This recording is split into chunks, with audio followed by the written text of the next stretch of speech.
하나님 아버지, 오늘도 하나님 앞에 예배하는 저희들 위해 하나님의 크신 은혜를 내려 주실 줄 믿습니다. 어떤 경우에도 하나님을 찬양하는 그 일을 귀하게 여긴 찬양대 찬양을 하나님 받아 주신 줄 믿습니다. 하나님, 오늘 저희가 또한 이 시간 하나님의 은혜를 간절히 기다립니다. 말씀으로 저희를 치료해 주시고 희망을 찾게 하시고 길을 발견할 수 있는, 또 위로와 소망이 될 수 있는 귀한 시간들이 되게 주시옵소서. 예수님의 이름으로 기도하옵나이다. 아멘. 여러분, 아침에 일찍 일어나서 제일 먼저 성경을 보십니까? 아니면 방송을 보거나 혹은 인터넷 검색을 먼저 하십니까?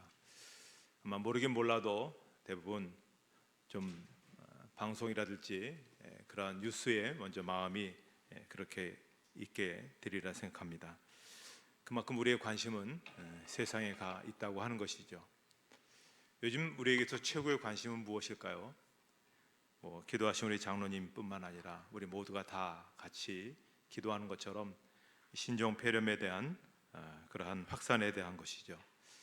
정말 이제 지구가 한 그런 지구촌이 되었기 때문에 질병이 어느 한 곳의 문제가 아니라 전 세계 문제로 확산되는 것을 보게 됩니다. 오늘도 안간 힘을 다해서 질병의 확산을 막아내고 있는 많은 이들에게 주님께서 지혜와 능력을 더해 주시기를 기도합니다. 이만큼 세상 일은 우리에게 정말 심각한 사안입니다. 세상 일치고 우리에게 심각하지 않은 일 또 어디 있겠습니까? 정치를 보십시오. 정말 이 나라가 이대로 되겠는가, 그런 염려가 있습니다. 너무나 중요한 이들이 산더미처럼 쌓여 있지만 각 당들은 자기의 이익만을 위해서 싸우고 있는 그 모습을 볼 때마다 안타깝기도 하고 또 짜증스럽기도 합니다. 앞으로 이 나라가 어떻게 될지 때로 심히 안타깝기도 합니다. 따라서 정치의 문제는 우리에게 있어서 정말 중요한 문제입니다. 정치가 잘 돼야 우리가 행복할 수 있기 때문에 그렇습니다. 경제 문제는 또 어떻습니까? 온 세계가 끝없이 불황으로 계속 접어들고 있는 그런 이야기들을 들으면서 참으로 우리가 마음이 불안한 그런 경우를 많이 경험하게 됩니다. 사람이 어느 정도 경제적으로 갖추어야 사람 구실을 더 할 수 있고, 또 한 나라도 또 경제적으로 좀 힘이 있어야 세계 어디 가서든지 대우를 받을 수 있는데, 경제가 급격히 나빠지게 되면 이러저러한 모양으로 처참하게 될 확률이 그렇게 많이 있는 것을 보게 됩니다. 경제 참 중요합니다. 자녀 교육 얼마나 중요한 문제입니까? 그 외에도 부부 문제, 사업, 또 건강, 또 앞으로 내가 추구하는 목표, 그것을 달성할 수 있는 성공의 문제 등등, 우리에게 있어서 어느 것 하나 중요하지 않은 것이 없습니다. 현실 문제라고 해서 다 속된 것은 아닙니다. 현실 문제라고 해서 신앙과 관계가 없지는 않습니다. 다 중요합니다. 오늘도 우리가 예배를 드리지만 현실과 동떨어져서 그렇게 우리가 살아갈 수 없는 그런 존재이기 때문에 그렇습니다. 자, 그럼에도 불구하고 예수님께서 이런 문제를 모르셨을까 하는 겁니다. 병든 사람의 사정을 예수님이 모르셨을까요? 가난한 사람의 사정을 모르셨을까요? 또 힘겨워하는, 또 신음하는 사람들의 형편을 주님께서 모르셨을까요? 다 알고 계십니다. 그럼에도 불구하고 주님께서 우리에게 구하는 문제에 있어서 나라가 오게 하시기를 그렇게 기도하라고 우리에게 말씀하고 있습니다. 자, 아버지의 나라가 오게 해주십시오 라고 기도를 하다 보면 오해할 수가 있습니다. 아버지의 나라가 지금 여기 없다는 것인가? 또 그런 오해는 이런 질문을 만들어낼 수 있습니다. 하나님의 나라가 지금 여기 없다면 어디에 있을까? 많은 사람들이 이 질문을 붙들고 지난 시간 동안 씨름을 했습니다. 그런데 이 질문은 잘 살펴보면 이건 사실 질문이 아닙니다. 질문으로 성립될 수가 없습니다. 질문에 문제가 있으면 대답을 구할 수가 없는 거죠. 자, 어디에 있는가라는 질문은 물질에 대한 그런 질문입니다. 자, 한국이란 나라는 이 아시아 대륙에 있습니다. 유럽에 있지 않습니다. 그것이 물질의 나라입니다. 따라서 하나님의 나라가 어디에 있습니까? 라고 묻는 것은 그 나라가 한국과 같은 나라라고 그렇게 이미 전제하고 있는 것입니다. 그런데 하나님의 나라, 우리가 늘 그렇게 꿈꾸고 그런 나라가 이루어지길 원하는 그 나라는 사실 그런 것이 아니죠. 자, 오늘 본문에 보시면 예수님 당시에 바리새파 사람들이 그렇게 생각을 했던 것 같습니다. 그래서 예수님에게 하나님의 나라가 언제 옵니까? 라고 그렇게 묻습니다. 자, 그러자 예수님께서 이렇게 대답하시는데요. 한번 같이 읽도록 하겠습니다.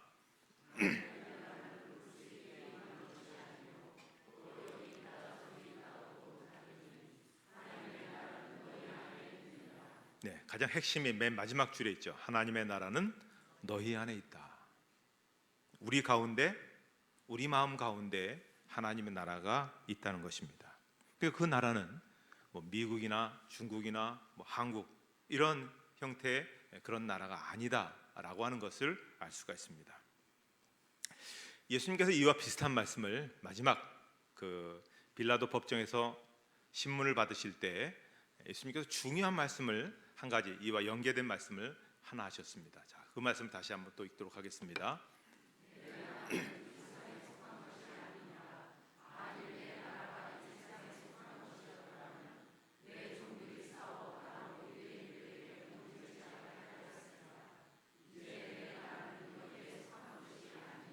자, 그렇다면 하나님의 나라가 세상과 같은 종류의 나라가 아니라면 하나님의 나라가 어디에 있습니까? 이런 것은 질문이 성립되지 않습니다. 마치 공기가 어디에 있습니까? 라고 묻는 것과 마찬가지입니다. 여러분, 공기가 어디에 있습니까? 몸속에도 있고 몸 바깥에도 있고 몸을 에워싸기도 하고 교회 안에도 있고 교회 바깥에 있기도 합니다. 마찬가지로 하나님의 나라는 영적인 나라이기 때문에 어디에는 있고 어디에는 없다, 그렇게 말할 수 없습니다. 하나님의 나라는 어디에나 존재하는 그러한 나라입니다. 그렇다면 예수님은 아버지의 나라가 오게 해 주십시오라고 왜 우리로 하여금 기도하라고 하셨는가 하는 거죠.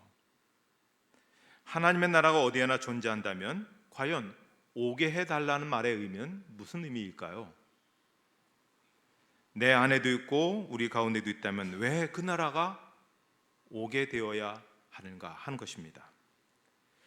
자, 그래서 하나님의 나라가 오게 해 주십시오라고 하는 기도는 지금 여기에 없는 나라가 오게 해 달라는 그런 기도가 아닙니다.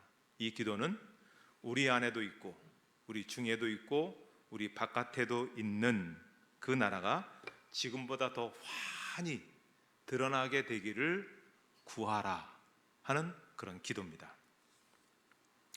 이 기도 전에 주기도문에서 앞부분에 어떤 내용이 있습니까? 이름이 거룩히 여김을 받으시옵소서라는 기도를 먼저 하게 한 다음에 그 다음에 나라가 오게 하옵소서라는 기도를 해야 하는 이유가 있습니다. 첫 번째 기도가 이루어져야만 두 번째 기도가 이루어질 수 있기 때문에 그렇습니다. 다시 말해서 하나님의 이름이 거룩히 여김을 받는다. 그 하나님이 얼마나 대단한 분인지, 그분의 존귀와 또 권세와 영광이 얼마나 큰지, 그분의 절대적 선, 그분의 절대적인 진리, 그분의 절대적인 그 정의가 얼마나 대단한지를 깨닫게 되면 그 다음에 우리는 하나님은 저의 왕이십니다. 저를 받아주십시오. 그렇게 기도하게 된다고 하는 것입니다. 자, 우리가 하나님을 왕으로 섬기는 순간에 우리는 그 나라의 시민이 된다고 하는 것입니다. 나라를 바꾼다는 말은 자신의 통치자를 바꾼다는 말입니다. 일제강점기 때 우리가 그렇게 독립운동과 해방을 갈망했던 이유는 뭐냐면 우리는 일본 천황을 우리의 왕으로 섬길 수 없기 때문에 그렇습니다. 지금도 이제 여러 가지 이유로 해서 이민 가신 분들이 편의상 그 나라의 국적 시민권을 그렇게 취득을 합니다. 그러나 그 나라의 시민권을 받는 것이 조국을 바꾸는 것이고 최종적인 충성의 대상을 바꾸는 것이라고 생각한다면 선뜻 국적을 바꾸지는 못할 겁니다. 그래서 어떤 이들은 시민권 안 받고 대신 영주권으로 살아가는 분들도 많이 있다고 하는 얘기를 들었습니다. 시민권을 받고 나서도 여전히 한국을 자기의 나라로 생각하고 한국의 대통령을 자기의 대통령으로 여기는 우리 해외 동포들이 참 많습니다. 그래서 우리나라의 일에 대해서 여러 가지로 걱정과 기도를 많이 하고 계시죠. 이렇게 나의 통치자를 바꾼다는 것은 부모를 바꾸는 것만큼이나 굉장히 어려운 일입니다. 그런데 그리스도인들은 기꺼이 하나님을 왕으로 그렇게 선택합니다. 그분이 누구인지를 알기 때문에 서슴없이 그렇게 선택합니다. 이 땅에 그 누구도 비교할 수 없는, 그리고 질적으로 전혀 다른 그 위대하신 하나님을 왕으로 섬긴다는 것은 더할 나위 없는 영예로운 그런 일이기 때문에 그렇습니다. 그리고 그 나라, 그 왕이 다스린 나라의 시민이 되었다는 것은 자랑스럽고 영광스러운 그런 일입니다. 그렇기 때문에 그리스도인들은 누구나 이중 국적자입니다. 하나는 여권에 찍혀 있는 그 나라의 시민임과 동시에 또 하나는 영원한 하나님 나라의 시민입니다. 그런데 두 개의 국적 가운데서 우선적인 충성의 대상은 하나님의 나라입니다. 왜냐하면 이 땅의 시민권은 한시적인 것이지만 하늘의 시민권은 영원하기 때문에 그렇습니다. 그래서 그리스도인들은 하나님 나라의 시민으로서 이 땅에서 살아가기 때문에 하나님 나라의 시민다운 생각, 그러한 언행, 그러한 선택이 항상 주어지는 것이죠. 무엇보다도 하나님 나라의 정의는 이 땅에서 이야기하는 정의와 비교할 수 없습니다. 그래서 우리는 하나님의 정의를 따라서 살아가는 겁니다. 하나님 나라의 가치관은 이 땅의 가치관에 비할 바가 아닙니다. 그래서 우리는 하나님 나라의 가치관을 배우고 그것에 따라 살아가는 겁니다. 물론 우리는 이 땅의 법과 질서를 존중합니다. 그러나 그것이 하나님 나라의 질서에 일치하지 않는다면 때로 우리는 거룩한 불복종을 하기도 합니다. 그렇게 해서 하나님의 나라의 정의가 이루어지는 것은 결국 이 세상 모든 사람들이 소외됨이 없이 다 행복해진다는 것을 믿기 때문에 그렇습니다. 따라서 이 땅에서 하나님 나라의 시민으로 사는 사람들은 이 세상 사람들이 살아가는 것과 질적으로 다른 그런 삶을 살게 되는 것입니다. 고등학교 때 교과서에서 배웠던 한 시가 굉장히 지금도 마음속에 남는데요. 박목월 시인의 나그네라는 시입니다. 여러분, 박목월 시인은 아시듯이 경건한 그리스도인입니다. 그래서 그분은 시에다가 기독교적인 신앙을 은밀하게 아주 진하게 그렇게 거기다가 배게했습니다. 특별히 나그네라고 하는 그 시는 기독교적 인생관을 그림 언어로 아주 묘사했는데요. 이게 그냥 읽게 되다 보면 하나의 목가적인 아주 굉장히 낭만적인 시가 될 수 있지만 그렇지 않습니다. 그 시 가운데 가장 마음에 와닿는 부분, 강나루 건너서 밀밭길을 구름에 달 가듯이 가는 나그네. 여러분, 구름에 달 가는 모습 보셨습니까? 구름과 달이 어디선가 부딪히고 얽힐 것 같은데 아무런 거침없이 구름이 가는지 달이 가는지 모르게 흐르는 물에 배가 실려가듯 그렇게 지나가는 겁니다. 바로 이 세상에서 살아가는 나그네로 살아가는 그리스도인들이 바로 그렇게 살아야 된다는 것이죠. 우린 여기에서 이 세상에 붙들려 살아가는 존재가 아닙니다. 물론 외로운 그런 길일 수 있겠죠. 다른 사람이 알 수 없는 그 목적을 향해서 끝없이 가는 길입니다. 지치고 때로 힘들지만 또 저녁 노을이 들 때 잠시 머물러 쉬는 것이 큰 힘이 됩니다. 그렇게 머물면서 자신이 할 수 있는 일 하고 떠날 때가 되면 다시금 구름에 달 가듯이 아무 곳에도 거침이 없이 그냥 나아가는 것이 그리스도인이라는 겁니다.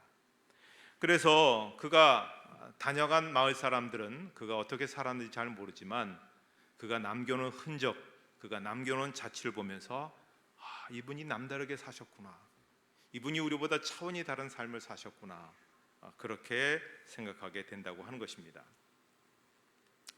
기독교 역사학자인 로드니 스타크라는 분이 쓴 기독교의 발흥이라는 책은 굉장히 참 우리에게 새로운 그런 안목을 전해주는데요. 이 책에 보니까는 주후 40년, 지금부터 한 2000년 전이죠, 로마 제국의 기독교인들, 예수님께서 부활하시고 난 다음에 이제 제자들이 모여서 복음을 전하다 로마까지 갔는데 로마의 기독교인들은 한 처음엔 1000명 정도 됐습니다. 그런데 이후 300년 동안 기독교는 매년 40%의 성장을 거듭합니다. 그래서 기독교인이 3,300만 명이 됩니다. 로마 제국의 인구가 몇 명이냐면 5,600만 명입니다. 3분의 2 이상을 기독교인들이 그 짧은 시간 동안에 그렇게 된 것이죠. 엄청난 겁니다. 사실 전도도 못했습니다. 왜냐하면 10대 황제 박해가 있었기 때문에 누가 첩자인지 모르기 때문에 잘못 알려주면 다 죽게 되잖아요. 자, 그런데 이런 엄청난 일이 박해를 받으면서도 나라 전체를 바꿀 수 있는 이 이유는 초대교회 그리스도인들이 일반 사람들에게 보인 신비한 멋과 매력이 있었기 때문에 그렇습니다. 여러 가지가 있었지만 요즘 우리의 상황과 관련된 한 가지 이야기, 165년부터 180년까지 역병이 돌았습니다. 감당이 안 됩니다. 로마 제국에 있는 인구의 12분의 1이 죽었습니다. 500만 명이 죽은 것이죠. 그리고 어떤 날은 5천 명이 하루에 죽을 정도로 아주 절망적인 상황이었습니다. 자, 전염병이 사람들의 생명을 빼앗는 그 시기에 비기독교인들은 전염병자들과의 접촉을 피하고 자신의 생명을 보존하려고만 노력했습니다. 기독교인들은 그렇지 않았습니다. 그래서 이 바이러스가 더 침투하지 못하도록 죽은 사람들을 치우고